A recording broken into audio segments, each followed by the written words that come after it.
નમસ્કાર દર્શક મિત્રો, સિટી ન્યૂઝમાં આપ સૌનું સ્વાગત છે। સમાચારોની શરૂઆત કરતા પહેલા એક નજર આજના મુખ્ય સમાચારો પર। ગાડી પર સ્ટન્ટ કરતા યુવકનો વિડિયો થયો વાયરલ।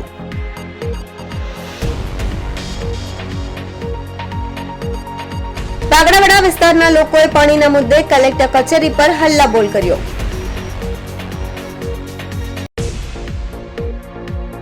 છેરી ખાતે ભંગારના ગોદામમાં લાગી આગ।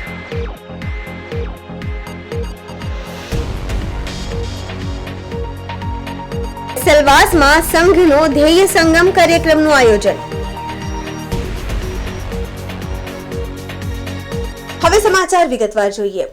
વલસાડમાં ગાડી પર સ્ટન્ટ કરતા યુવકનો વિડિયો થયો વાયરલ।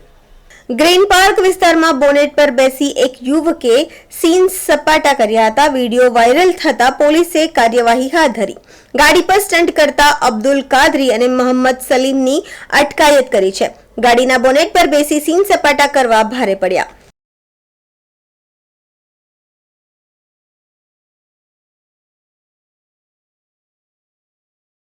વલસાડ ભાગડાવાડા વિસ્તારના લોકોએ પાણીના મુદ્દે કલેક્ટર કચેરી પર હલ્લાબોલ કર્યો હતો। 15 દિવસમાં માત્ર એક જ દિવસ પાણી આવતું હોવાના આક્ષેપ સાથે ભાગડાવાડા ગ્રામ પંચાયતના સરપંચ પ્રીતિબેન પટેલની સાથે સ્થાનિક લોકો કલેક્ટર કચેરી પહોંચ્યા હતા। પાણી પુરવઠા વિભાગની બેદરકારીના કારણે ભાગડાવાડા ગામમાં પાણીની સમસ્યા સર્જાઈ રહી હોવાનો આક્ષેપ કર્યો છે। સ્થાનિક લોકો અને ગ્રામ પંચાયત દ્વારા અનેક વખત રજૂઆતો બાદ પણ પૂરતું પાણી નહીં મળતા આખરે ગામના લોકોએ આજે કલેક્ટર કચેરી પર હલ્લાબોલ કર્યો હતો, જ્યાં ગામ પંચાયતના સરપંચ પ્રીતિબેન પટેલ અન્નજળનો ત્યાગ કરી કલેક્ટર કચેરી પરિસરમાં જ ઉપવાસ પર ઉતરી ગયા હતા। તેમની સાથે ગામના લોકો પણ મોટી સંખ્યામાં જોડાયા હતા। આથી માહોલ ગરમાતા પોલીસ કાફલો ખડકાયો હતો અને પોલીસ અને સંબંધિત વિભાગના અધિકારીઓ દ્વારા લોકોને સમજાવી મામલો થાળે પાડવાના પ્રયાસ કરવામાં આવ્યા હતા। જો કે ગામના લોકોએ જ્યાં સુધી પૂરતા પાણીની વ્યવસ્થા કરવામાં નહીં આવે તો આગામી સમયમાં ઉગ્ર આંદોલનની પણ ચીમકી ઉચ્ચારી હતી।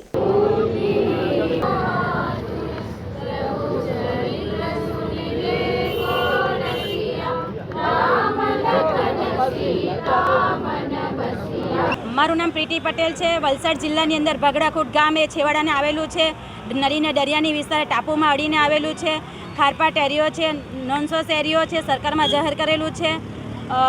મારી એક જ રજૂઆત છે, વડાપ્રધાન શ્રી નરેન્દ્રભાઈ મોદીની નળ સે જલ યોજના પૂરું પાડવાની હતી। એ નળ સે જલ યોજના નળ તો ઘરે ઘરે બધાને તો હોય જ છે, તો આપણે પણ માનવતા તરીકે લગાવી દઈએ છીએ, પણ એને જળ આવવું જોઈએ। જળ ક્યાંથી આવે?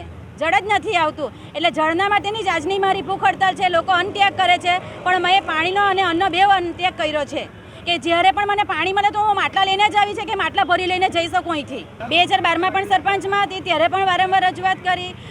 હાલમાં પણ રજૂઆત ચાલુ છે અને અવારનવાર ગામના નાગરિકો દ્વારા પણ રજૂઆત ચાલુ છે, પણ નગરપાલિકા અને પાણી દ્વારાથી પાણી પુરવઠાથી 2 દ્વાર કરી છે કે કોઈ જોવા નથી આવતું। અમને નગરપાલિકા અને પાણી પુરવઠા નગરપાલિકા નોનસોસ જાહેર કરેલા એરિયામાં એ લોકોએ સરકારમાં ત્યારે જાહેર કરેલું છે કે સમ ભરી આપવાનો કરાર કરેલો છે, તો એ લોકોએ સમ ભરી આપવાનો। આપણે તો 1 કલાક એ લોકો પાણી આપે। પાણી પુરવઠા ત્યારે પેલું 6ની લાઈનમાં અડધાનું પાણી આપે, એટલે બપોરે 2 વાગ્યાનું પાણી ચાલુ કરતા સાંજે 8 વાગે, પણ અડધાનું પાણીમાં અડધી ટાંકી બી નહીં, અડધામાંથી અડધી બી નહીં ભરાય। એટલે અમારે 12 ઝોન પડે અને 12 ઝોનમાંથી 2 ઝોનમાં તો પાણી બી નથી પહોંચી વળતું, કારણ કે 10 ઝોનમાં જ પાણી નહીં પહોંચી વળતું, 2 ઝોનમાં ક્યાંથી આપું? એટલે 2 ઝોનમાં મારી પાણીની લાઈન બગડેલી એ બી રિપેર નહીં કરાવું। મારી સભ્યની ગાળ ખાવી પડે, ગાળ ખાઈ લેતી છું, પણ 10 વારને પાણી પહોંચાડું તે બી માન 15 થી 17 દિવસે। અને જ્યારે પણ 1 કલાક પાણી આપું, પણ જ્યારે પણ પાણી ભરવાનો વારો આવે એટલે લોકોએ 70 થી 80 વોર્ડ દીઠ કનેક્શન હોય, ઝોન દીઠ, તો 70 જણાએ ઘરે રજા પાડવી પડે ને રોકાવવું પડે। જો 15 દિવસે પાણી નહીં આપું તો 16મા દિવસે રજા પાડવાની અને 17મા દિવસે પાછી રજા પાડીને એ લોકો પાણી ભરી શકે। જ્યાં સુધી મને પાણી નહીં આપે, મને લેખિત નહીં આપે, ત્યાં સુધી ઉપવાસ પર જળ અને ભૂખ હડતાલ બેવનો ત્યાગ કરું। યોજના તો કેવું છે કે મોદી સાહેબે તો ત્યાંથી નળ મોકલાવ્યા છે, પણ પાણી આપવાનું કામ એજન્સી દ્વારા, પાણી પુરવઠા દ્વારા, નગરપાલિકા દ્વારા જે કરવામાં આવે તે કર્યું નથી। અને કહેવત છે કે કપરાડાનું પાણી ચોમાસા દરમિયાન કપરાડાથી પાણી આવતું હોય અને ઉપર વિસ્તારનું પાણી ડુંગરનું જે છેવાડે ખૂણા પર ટાપુ વિસ્તાર જે ભગડાખૂટ ગામ છે તે ટાપુ વિસ્તાર ભગડાખૂટના રહીશો પાણી ભરીને દિવસ ગુજારવાના. કે કહેવત છે કે દેડકો 4 મહિના કાદવમાંથી બહાર નીકળે ને 4 મહિના પાણી કરે, તેમ ભગડાખૂટના નાગરિકોએ પણ 4 મહિના દેડકાના જેમ જીવન જીવવાનો નોબત આવી છે આજે 43 વર્ષોથી. અને હજી પણ નહીં આવશે તો અમે ગાંધીનગર દિલ્હી સુધી લડવા હું તૈયાર છું. જ્યાં સુધી મને પાણીનો નિકાલ નહીં મળે ત્યાં સુધી 4 મહિના દેડકા પાણી પીને રહે તેમ અમે પાણી પીને રહેલા છે. 8 મહિના હું પાણી વગર રહી શકા અને મારું જે પણ થાય મારા ગામના માટે બલિદાન થાય હું બલિદાન આપવા તૈયાર છે. સમાચારોમાં સમય છે નાનકડા વિરામનો. વિરામ બાદ આપ જોઈ શકશો છેરી ખાતે ભંગારના ગોદામમાં લાગી આગ.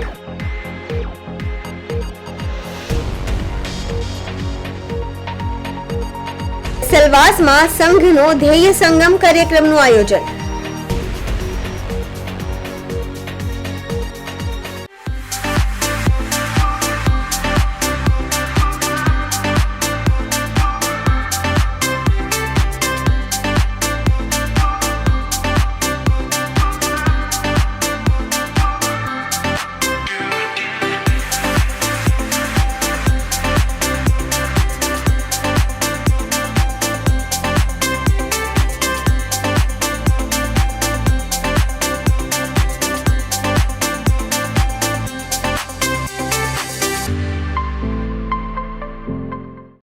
घर में अंडे देने से हमें कोई नहीं रोक सकता. मैं रोक सकता हूँ. तुम्हें पता नहीं हमें एडिस मच्छर जो फैलाते हैं डेंगू और चिकनगुनिया. मास्टर जी ने स्कूल में डेंगू मच्छर से बचने की सारी जानकारी दी है. अच्छा बच्चों हमें चैलेंज जगह तो जरूर मिलेगी. नहीं मिलेगी, नहीं मिलेगी.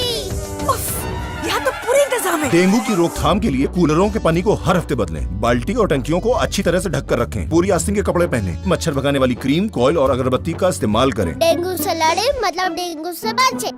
अब साकार होगा आपका सपना. एक लग्जूरियस रो हाउस का. दमन और उमरगांव के पास सनराज डेवलपर्स का नया project Suvarna Bhoomi residency 3 and 4 BHK luxurious row house. इसके साथ club house, gym hall, indoor games, children park, landscape garden और स्विमिंग पूल जैसी सुविधाएं भी उपलब्ध. सुवर्ण भूमि रेसिडेंसी कलाई लेक के पास टाटावाड़ी कलगांव कोस्टल हाईवे फंसा उमरगांव. संपर्क करें 8758222009. વિરામ બાદ ફરી આપણું સ્વાગત છે. વાપીના છીરી ખાતે એક ભંગારના ગોદામમાં લાગી હતી ભીષણ આગ. ભારે મહેનત બાદ ફાયર વિભાગે આગ પર મેળવ્યો કાબુ. વાપીના છીરી ખાતે એક ભંગારના ગોડાઉનમાં ભીષણ આગ લાગી હતી. ભારે મહેનત બાદ ફાયર વિભાગે આ આગ પર કાબુ મેળવ્યો હતો. આવા ભંગારના ગોદામોમાં વારંવાર આગ લાગે છે. કોઈ ધારાધોરણ વગર આવા ભંગારના ગોદામ ચાલે છે.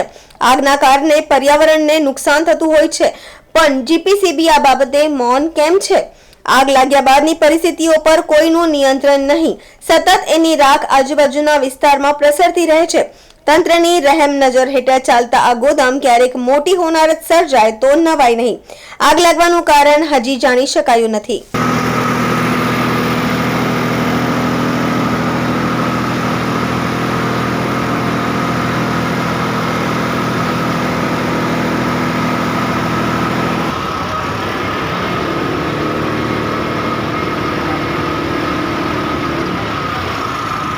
સમાચારોમાં ફરી સમય છે નાનકડા વિરામનો. વિરામ બાદ આપ જોઈ શકશો સેલવાસમાં સંઘનો ધ્યેય સંગમ કાર્યક્રમનું આયોજન.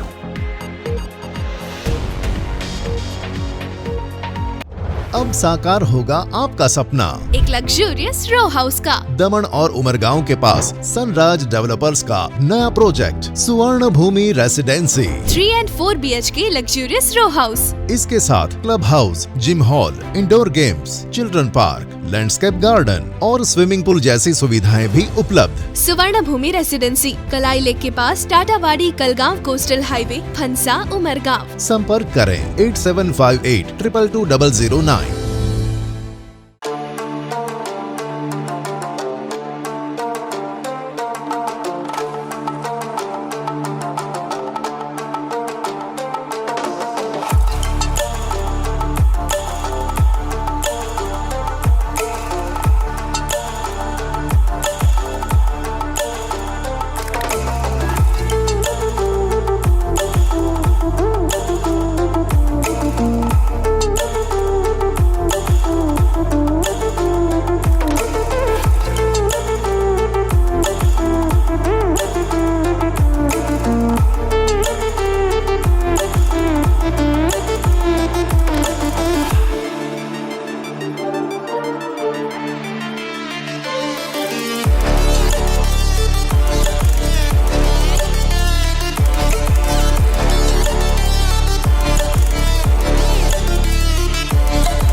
વિરામ બાદ ફરી આપનું સ્વાગત છે.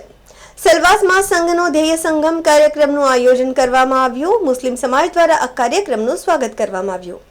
સેલવાસમાં વલસાડ જિલ્લા આરએસએસ દ્વારા જિલ્લા એકત્રીકરણ ધ્યેય સંગમ કાર્યક્રમનું આયોજન કરવામાં આવ્યું હતું. બરુમાળના સદગુરુદેવ આચાર્ય મહામંડલેશ્વર સ્વામી વિદ્યાનંદ સરસ્વતી મહારાજ, પશ્ચિમ પ્રદેશ સહ સંપર્ક વડા વિજય દિવાંગન, જિલ્લા સંઘ સંચાલક આનંદ પિંપુટકર, જિલ્લા કાર્યવાહક મહેશભાઈ પટેલ, સંપર્ક બિંદુ સુભાષભાઈ કટારિયા, સ્થાનિક આરએસએસના અગ્રણીઓ અને સ્વયંસેવકો તથા લોકો ઉપસ્થિત રહ્યા હતા.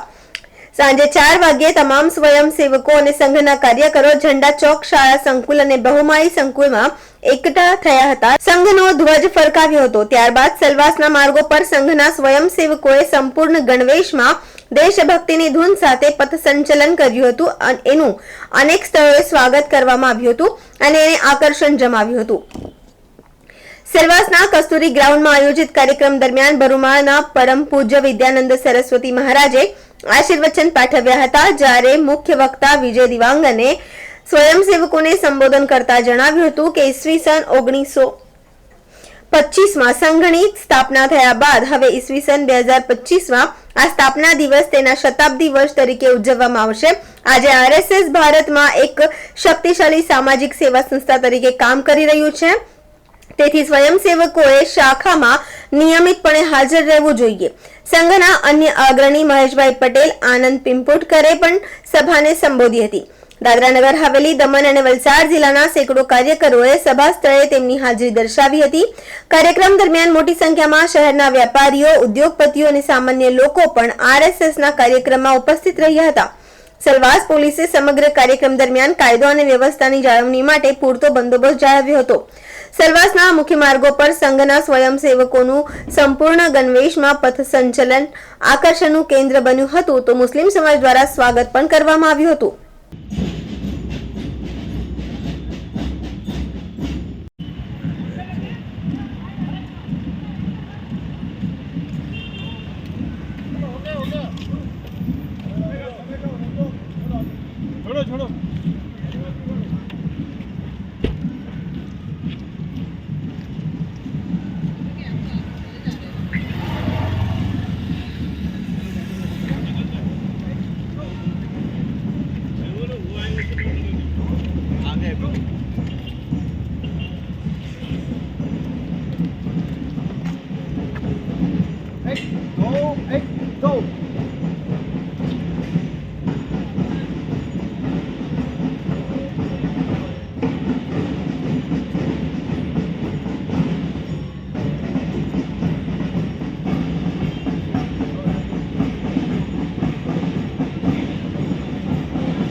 સમાચાર પૂરા કરતા પહેલા એક નજર આજના મુખ્ય સમાચારો પર. ગાડી પર સ્ટન્ટ કરતા યુવકનો વિડીયો થયો વાયરલ.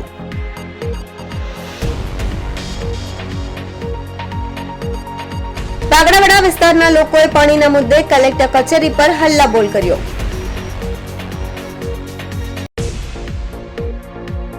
છેરી ખાતે ભંગારના ગોદામમાં લાગી આગ.